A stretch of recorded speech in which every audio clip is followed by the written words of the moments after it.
شروع اللہ کے پاک نام سے جو بڑا مہربان نہایت رحم والا ہے۔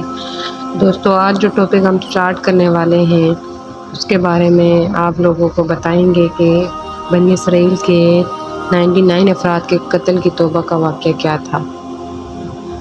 بخاری و مسلم میں بنی اسرائیل کے ایک قتل کا واقعہ نقل کیا گیا ہے۔ حضور اکرم صلی اللہ علیہ وسلم نے اللہ کے ہاں توبہ کی قبولیت سے متعلق صحابہ کرام کے سامنے بنی اسرائیل کے ایک قتل کا نہایت ہی خوبصورت اور ایمان فروز واقعہ بیان فرمایا ہے کہ بنی اسرائیل میں ایک شخص چوری، ڈکیتی اور قتل میں بہت مشہور تھا اور نہایت معمولی سی بات پر قتل کر دیتا تھا۔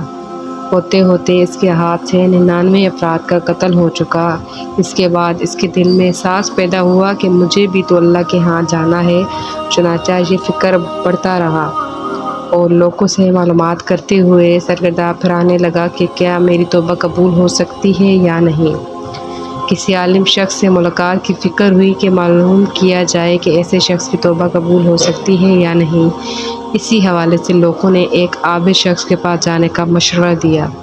اس شخص نے اس کے پاس جا کر مسئلہ معلوم کیا، کیا میری توبہ قبول ہو سکتی ہے اور کیا میری مغفرت ہو سکتی ہے جبکہ میں نے 99 انسانوں کی جان ماری ہے۔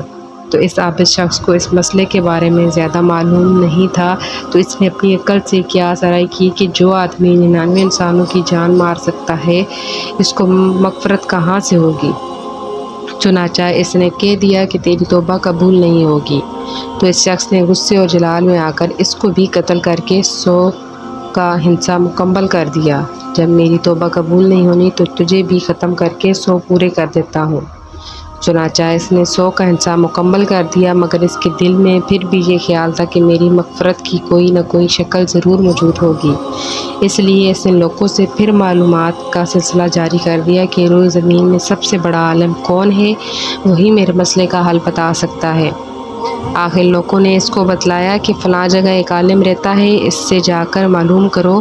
چنانچہ اس نے اس عالم صاحب کے پاس جا کر اپنی زندگی کی ساری کارگزاری سنائی اور 100 آدمیوں کو کس طرح سے قتل کیا سارا کارنامہ سنا دیا۔ معلوم کیا کہ اب بتلائیں کہ میری توبہ قبول ہو سکتی ہے یا نہیں، کیا اللہ کے ہاں مجھ جیسے گناہ گار کے لیے بھی مغفرت کا کوئی خزانہ ہے۔ تو اس عالم صاحب کو چونکہ علم تھا تو اس نے بتایا کہ تیرے گناہ معاف کرنے میں اللہ کے ہاں کوئی رکاوٹ نہیں۔ اللہ کی رحمت کا سمندر تجھے جیسے گناہ گاروں کی گناہوں سے بہت بڑا اور بہت وسیع ہے۔ چنانچہ اس عالم صاحب نے اسے مشورہ دیا کہ تم فلاں جگہ سفر کر کے جاؤ، وہاں کچھ اللہ کے بندے رہتے ہیں، ان کا مشغلہ صرف اللہ کی عبادت ہے، ان کے ساتھ مل کر اللہ کی عبادت کرو اور نادم ہو کر اپنے گناہوں کی معافی مانگو، انشاءاللہ تمہاری مغفرت ہو جائے گی۔ جب اس شخص نے آدھے رستہ طے کر لیا تو ملک الموت آ گئی۔ اب اس کی روح لے جانے کا مسئلہ کھڑا ہوا۔ آسمانوں سے رحمت کے فرشتے بھی آئے اور عذاب کے بھی۔ رحمت کے فرشتے کہنے لگے اس کی روح لے جانے کا حق ہم کو ہے، اس لیے کہ یہ سچے دل سے تائب ہو کر عبادت کے لیے جا رہا ہے۔ عذاب کے فرشتے کہنے لگے کہ اس کی روح لے جانے کا حق ہم کو ہے، اس لیے کہ اس شخص نے کبھی کوئی نیکی کا کام ہی نہیں کیا۔ اس دوران آسمانوں سے ایک فرشتہ آیا۔ بعض روایت سے معلوم ہوتا ہے کہ یہ آنے والا فرشتہ حضرت جبرائیل علیہ السلام تھے۔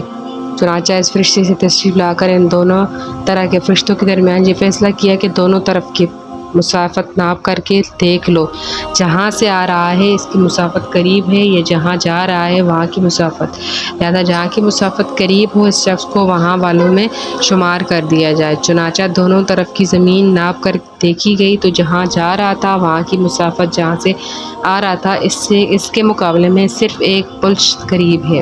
چنانچہ فیصلہ ہوا کہ مقامی مسافت سے مقام عبادت صرف ایک پلشت قریب ہے، اس لیے رحمت کے فرشتوں کو اس کے لے جانے کا حق حاصل ہے۔ چنانچہ اللہ تعالیٰ کی طرف سے اس کی مغفرت کا اعلان ہو گیا۔ ایک روایت میں آتا ہے کہ قتادہ رضی اللہ تعالیٰ عنہ فرماتے ہیں کہ حسن رضی اللہ تعالیٰ عنہ نے فرمایا کہ ہم سے یہ ذکر کیا گیا کہ اس شخص کے پاس جب ملک الموت آیا تو وہ شخص سینے کے بل اس سرزمین کی طرف گھسیٹتا چلا گیا۔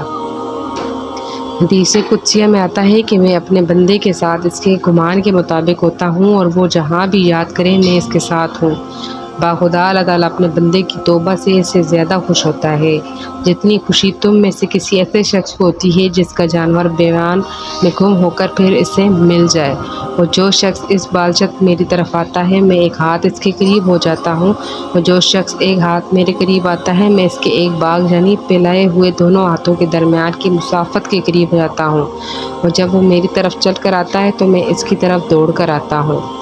انسان جب بھی سچے دل کے ساتھ توبہ کرے گا تو اللہ تعالیٰ ضرور قبول فرمائے گا انشاءاللہ۔ یہ واقعہ حضرات کے لیے حوصلہ افزائی ہے اور معاونت کا سبب ہے، جو کہ بڑے بڑے گناہ کر کے اب مایوسی کی زندگی گزار رہے ہیں، کیونکہ شیطان انہیں مایوس کرتا ہے۔ بہرحال گناہگاروں کو شیطان کی باتوں میں آ کر مایوس نہیں ہونا چاہیے، بلکہ اللہ کی رحمت سے اچھی امید رکھ کر سچی توبہ کے ذریعے اپنے آپ کو پاک و صاف کر لینا چاہیے۔